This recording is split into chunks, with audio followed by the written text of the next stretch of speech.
یہ 29 حروف جو حروف تہجی کہلاتے ہیں الف سے یا تک، ان کی مشق اور بالخصوص چونکہ قرآن پاک کو تجوید کے ساتھ پڑھنے کا حکم ہے، اور تجوید یہی ہے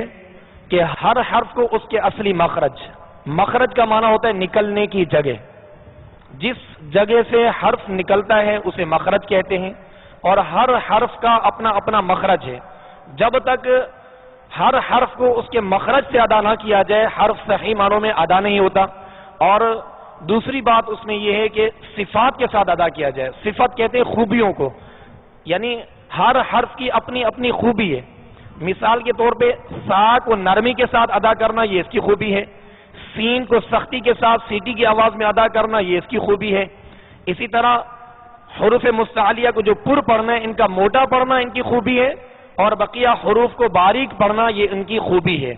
تو ہر حرف کو اس کے اصلی مخرج، اور اصلی مخرج سے جب ہی ادا کرنے میں ہم کامیاب ہوں گے کہ اس کی بار بار تکرار کی جائے، مشق کی جائے، پریکٹس کی جائے کہ اس کا مخرج کیا ہے اور اس مخرج سے ادا کرنے کی کوشش کی جائے۔ اگر مخرج سے ہٹ کر کسی حرف کو ادا کریں گے تو حرف ادا نہیں ہوگا، یا ناقص ادا ہوگا، یا سرے سے ادا ہی نہیں ہوگا۔ اگر تو کو باریک پڑھیں گے تو تا بن جائے گی، اگر تا کو پر کر دیں گے تو بن جائے گی۔ اس طرح معنی و مفہوم میں رد و بدل پیدا ہو جاتا ہے۔ اسی وجہ سے جو ہے وہ قرآن پاک کو تجوید کے ساتھ پڑھنے کا حکم ہے، اور تجوید یہی ہے کہ اس کو ہر حرف کو اس کے اپنے مقام سے جس جگہ سے ادا ہوتا ہے اس جگہ سے ادا کیا جائے، اور تمام خوبیوں کے ساتھ یعنی تمام صفات کے ساتھ ادا کیا جائے۔ تو انشاءاللہ دہرائی کا سلسلہ کرتے ہوئے تختی نمبر 1 سے لیتے ہیں تاکہ دہرائی اور مزید مشق میں مضبوطی ہو۔ اعوذ باللہ من الشیطان الرجیم،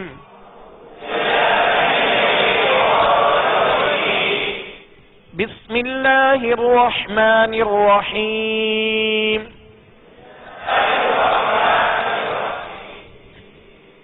الف با تا ثا جیم حا خا دال ذال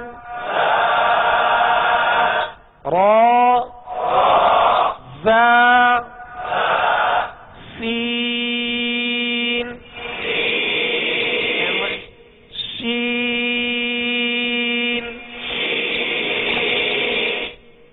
صاد۔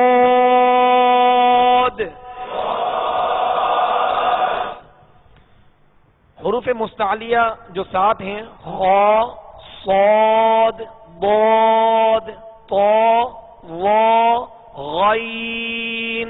قاف، یہ 7 حروف ایسے ہیں جو ہمیشہ ہر حال میں پر یعنی موٹے پڑھے جاتے ہیں، اور ان کو موٹا پڑھتے ہوئے ہونٹوں کو گول نہ کیا جائے۔ ہوتا یہ کہ جب بھی ان کو ادا کیا جاتا ہے تو ہونٹ گول ہو جاتے ہیں، یعنی ان کو موٹا کرنے کے لیے ہونٹوں کا سہارا لیا جاتا ہے۔ ہونٹوں کو گول کیے بغیر جو ہے ان حروف کو پر پڑھنے کی کوشش کیجیے۔ صاد،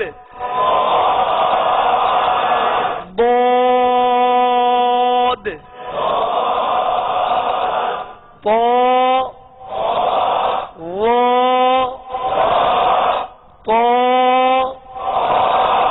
ظا،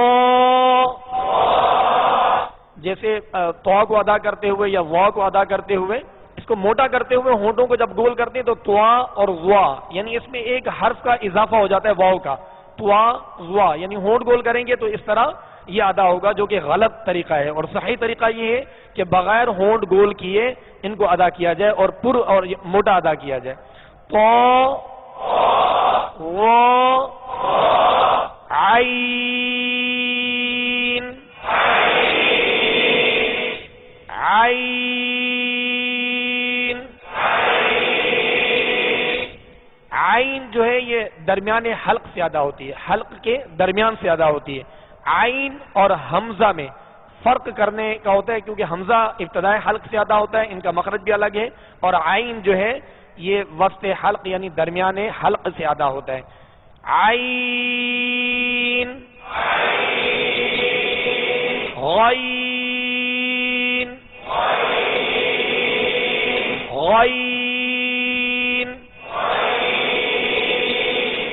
حروف مستعلیہ میں سے ہے،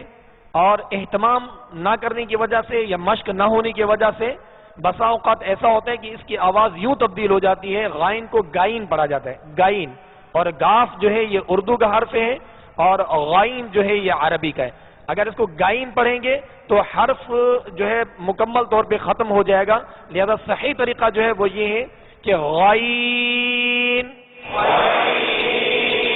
اس کو گائن نہ پڑھا جائے، غائن، فا،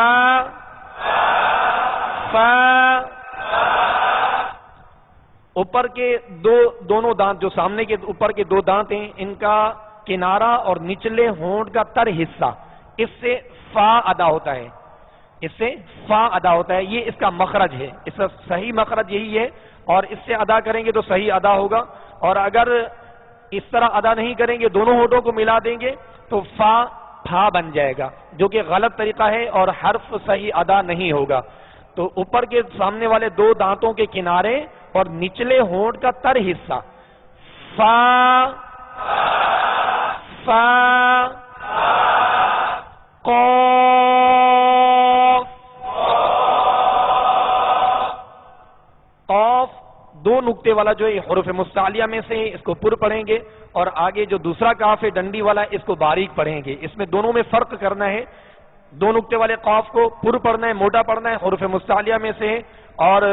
جو ڈنڈی والا کاف ہے اس کو باریک پڑھنا ہے، قاف، یہ دو نقطے والے قاف کی آواز ہے، قاف، کاف، لام،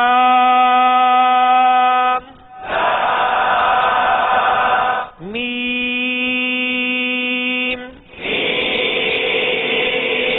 میم اور نون اور دیگر جیسے جیم ہو گئی، سین اور شین، وہ حروف جو کہ کسرہ کے ساتھ مد کے ساتھ ادا کیے جاتے ہیں، جیسے سین، شین یا لام، میم، نون، یہ وہ حروف ہیں کہ ان کو ادا کرنے کے بعد جو اس میں مد پیدا ہوتی ہے، یعنی ادا ہونے کے بعد جو مد کی آواز ہوتی ہے، جو کھینچا جاتا ہے، مد کا معنی دراز کرنا، کھینچنا، جیسے لام، تو احتیاط نہ کرنے کی وجہ سے اس کی آواز ناک کی طرف لوٹتی ہے، اور جو کہ ناک کی طرف لوٹنے کی حاجت نہیں ہے، اس کی مد کی آواز جو ہے وہ منہ سے ادا کرنی ہے، ناک سے ادا نہیں کرنی، یعنی اس کو لام یا جیم، شین، نون، میم اس طرح نہیں پڑھنا، بلکہ اس کی آواز منہ سے ادا ہو، لام، میم، نون، نون اور میم، نون میں پیش ہے اور اس میں مد کی جاتی ہے، لہذا ادا کرتے ہوئے دونوں ہونٹوں کو کامل گول کر کے ادا کریں گے تو یہ حرف صحیح ادا ہوگا۔ اسی طرح میم ادا کرتے ہوئے اس کے نیچے کسرہ ہے یعنی زیر ہے، زیر کو ادا کرتے ہوئے آواز کو مکمل طور پہ گھرا کر ادا کریں گے، یعنی معروف طریقے سے ادا کریں گے، میم، نون، واو، ہا،